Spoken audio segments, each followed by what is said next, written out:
तो अब सुलह की पेशकश की, तो जिन्होंने सुलह की यहूदियों ने, हुजूर ने उनको उनकी ज़मीनें वापस कर दी और फरमाया कि अपनी ज़मीनों में पैदावार करो, ज़मीनों पर काम करो, इसकी जो आधी पैदावार होगी वो तुम रखोगे और आधी पैदावार मुसलमानों को दोगे। उन्होंने बखुशी कबूल कर लिया। यहाँ तो बच्चों पे जुल्म कर रही है यहूदी, गजा को तबाह बर्बाद कर दिया, बच्चों तक को नहीं छोड़े, अस्पतालों तक को नहीं छोड़े। एक लश्कर तैयार किया और लश्कर को मुनज़्ज़म किया और खैबर में मुसलमानों को जमा करके सहाबा को तरगीब दिला के और इकट्ठा करके खैबर की तरफ रवाना हुए। और उनके 3 बड़े बड़े कलए थे जो फतह नहीं हो रहे थे। हुजूर बनफ्स नफीस खुद मौजूद हैं खैबर में यहूदियों के सामने, तलवार लेकर खड़े हैं, फैसला नहीं हो पा रहा। यहूदियों के खिलाफ सरकार ने खुद जंग फरमाई है। जब सारे कबीले खैबर में जमा हो गए यहूदियों के और मुसलमानों के खिलाफ साजिशें करने लगे। आप ग़ज़वा खैबर का बैकग्राउंड पढ़ें, कबीले बनु नज़ीर और इस तरह के जितने भी कबीले थे सब मुसलमानों के खिलाफ एक जगह जमा हो गए यहूदी, और कुरैश को भी अपने साथ मिला लिया।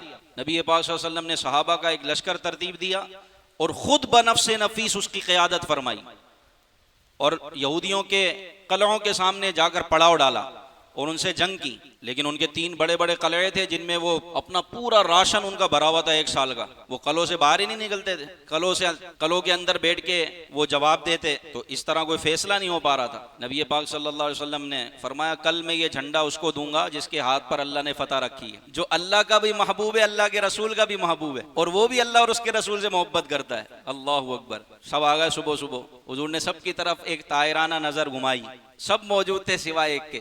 हुजूर ने फरमाया, अईना अली इब्न अबी तालिब, अली कहाँ है? अर्ज की आका वो तो बीमार हैं, आशूबे चश्म है, नकाहत है, कमजोरी है। हुजूर ने फरमाया, लाओ अली को। आए, झंडा दिया, लुआब दहन आंखों में डाला। हजरत अली ने खैबर का एक कला जिसका नाम कमूस था, उसका दरवाजा उखेड़ के उसको ढाल बना लिया। मुसलमान कले में दाखिल हुए, वो सबसे बड़ा कला था, और यूं यहूदियों को मुसलमानों ने दिन में तारे दिखा दिए और मुसलमान खैबर को फतह करने में कामयाब हो गए। अब देखें, जब कोई बादशाह अपने दुश्मन पर गालिब आ जाए तो वो उनके साथ क्या करता है? किसी को कत्ल कर देता है, किसी को गुलाम बना देता है, किसी को क्या करता है। लेकिन नबी पाक सल्लल्लाहु अलैहि वसल्लम ये है रहमतुल लिल आलमीन।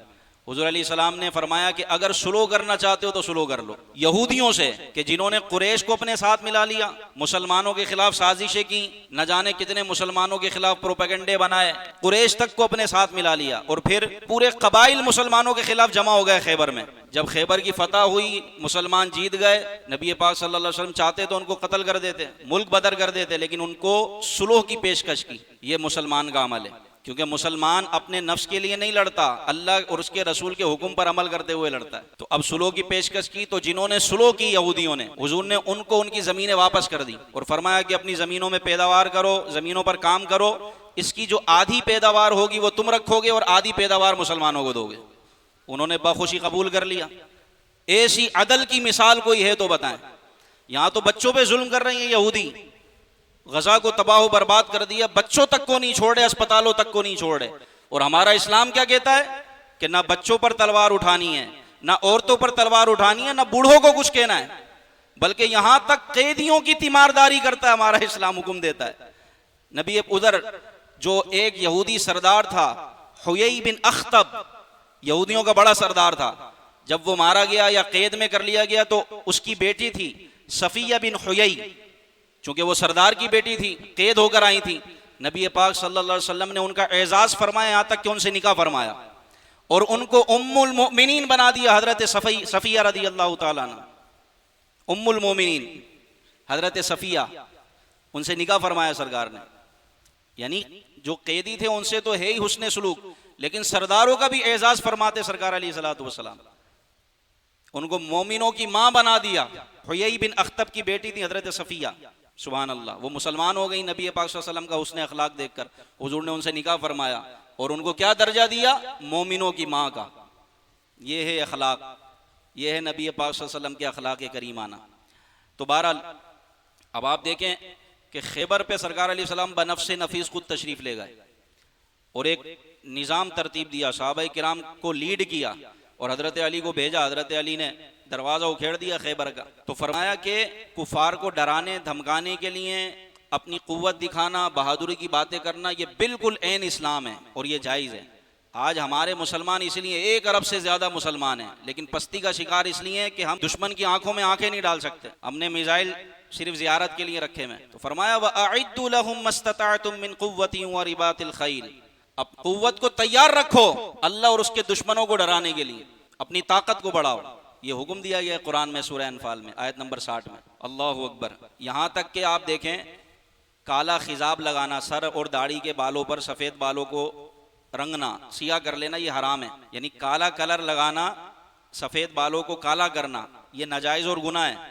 लेकिन जंग में इसकी इजाज़त है ताकि तुम जवान नजर आओ और काफिरों के दिलों पर हेबत तारी हो। आम हालात में बालों को रंगना, सफ़ेद बालों को काला खिजाब लगाना, ये नाजायज़ है। हाँ, आप जर्द रंग का खिजाब लगा सकते हैं जो कि अंबिया की सुन्नत है, नबियों की सुन्नत है खिजाब लगाना दाढ़ी पर और सरों पर। सर के बाल और दाढ़ी के बाल को रंगना ये नबियों की सुन्नत है। लेकिन वो जर्द रंग का खिजाब होता है, काले कलर के अलावा काले कलर का खिजाब लगाना ये मना है, नाजायज़ और गुनाह है। और अगर सफ़ेद बाल कोई छोड़ना चाहे तो सफ़ेद बाल भी छोड़ सकता है, लेकिन ये नबियों की सुन्नत है कि बालों को खिजाब करते थे, जर्द रंग लगाते थे।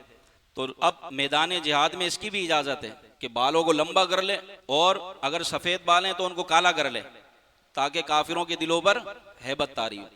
आम हालात में इसकी इजाज़त नहीं है, मैदान जिहाद में इसकी इजाज़त है। और इसकी भी हिकमत यही है कि उनके दिलों पर हैबत तारी हो कि सारे जवान ही लड़ने के लिए आ गए, कोई भी बूढ़ा नहीं है, सारे ही जवान आ गए, तो इससे भी हैबत तारी होती। अब देखें ये आयत मुबारका, कुरान पाक अल्लाह का वो कलाम है जो सच्चा कलाम है और इसने जो खबर दी है वो सच दी है।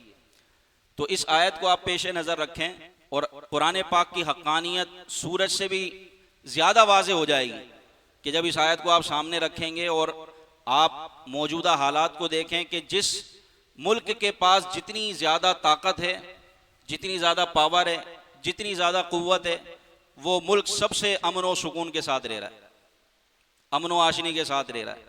क्योंकि जिसके पास जितनी ज़्यादा ताकत है उसका दुश्मन उस पर हमला करने की सोच भी नहीं सकता।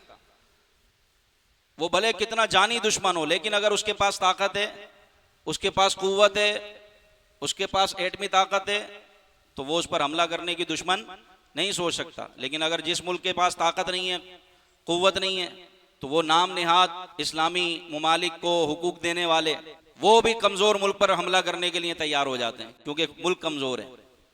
तो ये आयत रोज़े रोशन की तरह बिल्कुल वाज़ेह और कुरान की हक़ानियत पर दलील है। तो फरमाया ना कि अपनी ताकत को बढ़ाओ, ये मुसलमानों से फरमाया है, अपनी क़ुव्वत को बढ़ाओ ताकि कोई तुम पर हमला ना कर सके। तो आज जिसके पास जितनी ज़्यादा ताकत है, क़ुव्वत है, जो मुल्क एटमी ताकत है जिसके पास, आज उस पर हर कोई हमला नहीं कर सकता। उसका कट्टर दुश्मन, जानी दुश्मन भी उस पर हमला नहीं करता। उसको पता है मैंने हमला किया तो मैं भी नहीं बचूंगा। लेकिन जो कमज़ोर ममालिक हैं आज उन पर जुल्म व सितम के पहाड़ तोड़े जा रहे हैं, इसलिए कि उनके पास ताकत नहीं है, क़ुव्वत नहीं है। और वो इस्लामी हुकूक की आलमी बिरादरी और आलमी हुकूक के अलम बरदार भी वो खामोश रहते हैं, वो भी कुछ नहीं बोलते। इसलिए कुछ नहीं बोलते कि भाई कमज़ोर मुल्क है क्या जवाब देगा। तो इसलिए इस आयत को सामने रखकर जितने भी इस्लामी ममालिक हैं सबको अपनी अस्करी ताकत को बढ़ाने का हुक्म दिया गया। अस्करी ताकत, अपनी मिलिट्री की ताकत बढ़ाएं। अस्करी ताकत में बहुत सारी चीज़ें आ जाती हैं।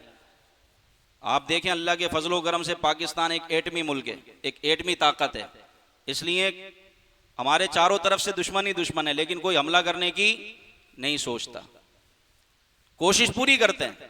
और आजकल जो हालात चल रहे हैं वो आप सबके इल्म में, लेकिन अल्लाह के फजल व करम से पाकिस्तान एटमी ताकत है, तो कोई भी दुश्मन इस पर हमला करने की नहीं सोचता क्योंकि उसको पता है यहाँ से जवाब तगड़ा मिलेगा। तो इस आयत को आप सामने रखें तो हमें अपनी ताकत व क़ुव्वत बढ़ाने का हुक्म दिया गया, अपनी सरहदों की हिफाजत करने का हुक्म दिया। जिस तरह